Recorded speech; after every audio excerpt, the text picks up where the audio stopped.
Carta à Igreja de Pérgamo, uma das 7 igrejas do Apocalipse. O apóstolo João enviou a sua carta da ilha de Patmos para a cidade de Pérgamo, onde hoje é Bergama, na Turquia. Pérgamo significa fortaleza ou cidadela.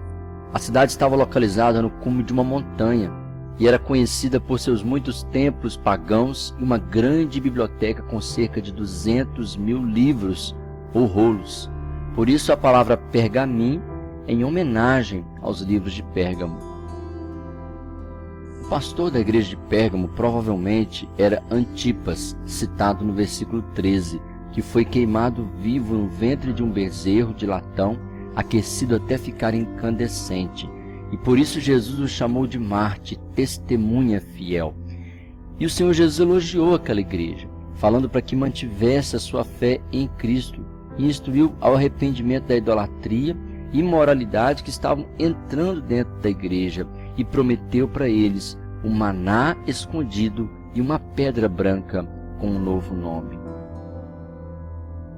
Algumas palavras-chave no texto nós podemos destacar a expressão espada de 2 gumes ou espada da minha boca. Representa a palavra de Deus, que é cortante e penetrante em nosso coração.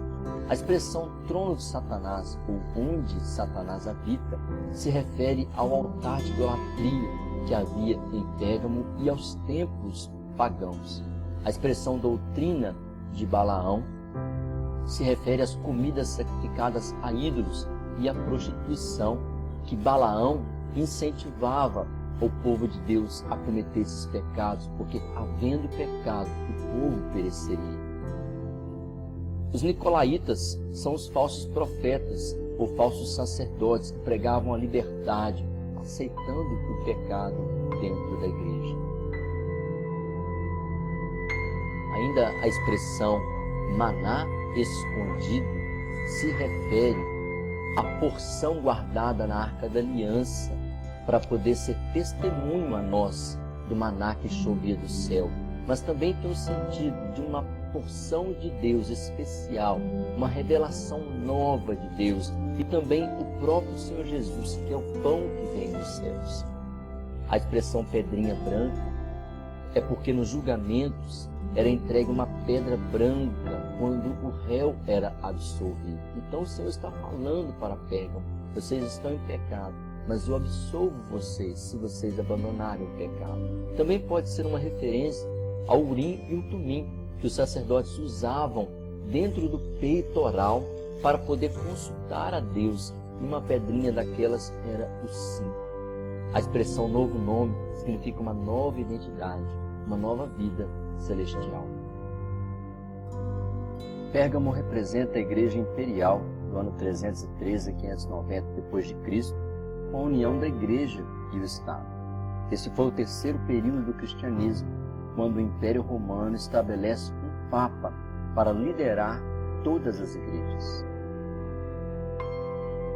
Foi em Pérgamo que se instituiu o primeiro culto de adoração ao imperador vivo. E eles construíram um grandioso altar ao deus grego Zeus, considerado o maior dos deuses gregos. Por isso, Jesus fala que ali é o local onde está o trono de Satanás. E esse altar de Zeus, que foi construído em Pérgamo, foi transportado pelos nazistas e ele está montado lá em Berlim, em um museu. Isso você pode conferir essa informação e verá que esse altar ainda existe. E esse altar é o local que Jesus falou que era o trono de Satanás, ou habitação de Satanás. Na Idade Média, a igreja esteve unida ao Estado romano e aos seus interesses. Nesse período, muitas falsas doutrinas invadiram o cristianismo, como a veneração de santos e relíquias, o purgatório e a divinização de Maria. Isso trouxe uma influência negativa para a igreja, com o mundanismo, ou seja, o paganismo, entrando dentro do cristianismo.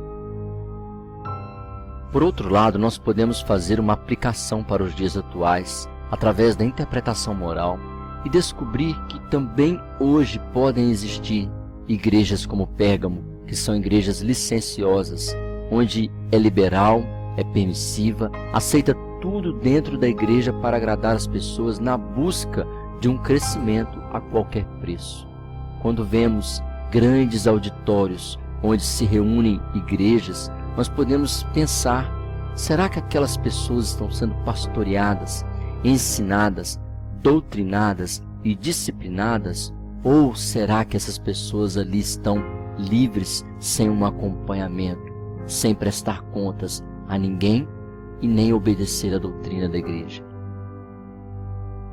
Então nós podemos entender que Pérgamo representa uma igreja que aceita falsas doutrinas e se desvia da palavra de Deus, bem como da doutrina dos apóstolos. Ou seja, a apostasia dos últimos tempos está se cumprindo e o próprio povo de Deus tem abandonado a pura e sã doutrina das Escrituras.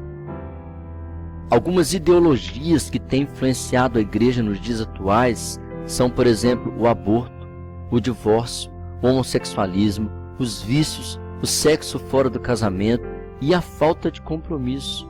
Ou seja, vários pensamentos que não são conforme a palavra de Deus estão entrando dentro da igreja. E isso é muito perigoso. Por isso precisamos perguntar: nós vamos aceitar o pecado dentro da igreja? Vamos aceitar que pensamentos contrários à palavra de Deus venham orientar a nossa conduta? A igreja deve amar o pecador, mas precisa falar a verdade sobre o pecado. É como se alguém estivesse afundando na água, e se você não avisar que se ela continuar, ela vai perecer naquelas águas, aquela pessoa vai se perder. Então nós precisamos amar essa pessoa, mas dar o alerta sobre o perigo. Isso é uma questão de maturidade intelectual, emocional e até espiritual. Você não precisa ser inimigo de quem você discorda ou de quem você fala a verdade. Também precisamos de arrependimento, clamar ao Senhor perdão pelos nossos pecados pessoais e como igreja, buscar pureza e santificação, voltando ao caminho e o ensinamento das Escrituras. O vencedor receberá o maná escondido, o alimento da palavra de Deus reservado para você, e uma pedra branca com um novo nome, te dando a sua nova identidade celestial. A nossa arma é a palavra de Deus. É com ela que nós devemos lutar. Você não precisa combater ninguém, lutar contra ninguém. Apenas busque a palavra e lute com a palavra de Deus. O Senhor te dará a vitória.